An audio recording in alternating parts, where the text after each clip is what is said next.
Jawab mereka yang menjelekkan Gibran, Fahri, coba kalau Ganjar jadi wakil Prabowo. Karena tadi kalau saya katakan endorsement dari Pak Jokowi, ada yang sebagian pihak menilai ini merugikan Pak Prabowo. Karena secara figur Pak Prabowo sudah kuat, tapi justru karena kehadiran Gibran di sana yang kemudian menjadi celah untuk orang menyerang Pak Prabowo. Anda melihat itu nggak? Coba kalau Pak Ganjar mau jadi wakil Pak Prabowo, kan nggak ada Gibran. Kan itu masalahnya kan. Itu yang saya bilang ya, politik ini menjadi kompleks karena kita berada dalam satu sistem yang fragile gitu, nggak ada konsistensi dalam mekanismenya gitu. Kalau kemarin tuh Mbak Puan atau Pak Ganjar mau jadi wakil Pak Prabowo, selesai cerita ini dan nggak akan ada isu dinasti dan sebagainya. Kami sendiri di koalisi tahu betul bahwa munculnya Gibran tuh bukan desain awal. Munculnya Gibran adalah karena kegagalan koalisi dan PDIP, lalu di koalisi tidak disepakati, Pak Erik tidak disepakati, Erlangga, Pak Yusril, Bu Khofifah itu bertengkar kita rapat tiap hari sampai Pak Prabowo bilang, kalau gitu sebut nama deh, ya kan? Nanti saya lihat bagaimana sebenarnya teman-teman.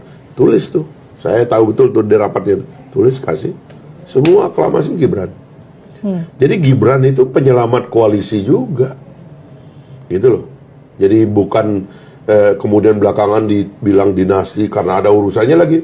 Pak Anwar Usman kawin sama adiknya Pak Jokowi. Pak Anwar kan kawin sama adiknya Pak Jokowi kan sebelum ada cerita ini semua.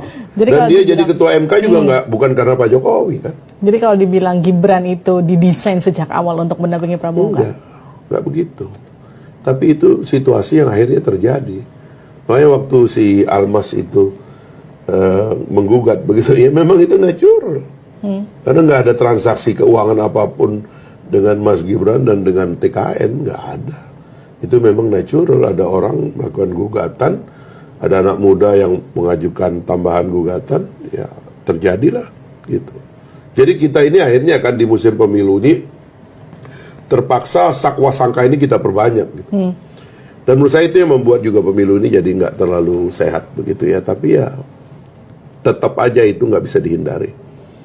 Dan apapun akhirnya yang untung, sekali lagi ya, akhirnya yang untung adalah Pak Prabowo dan Mas Gibran gitu.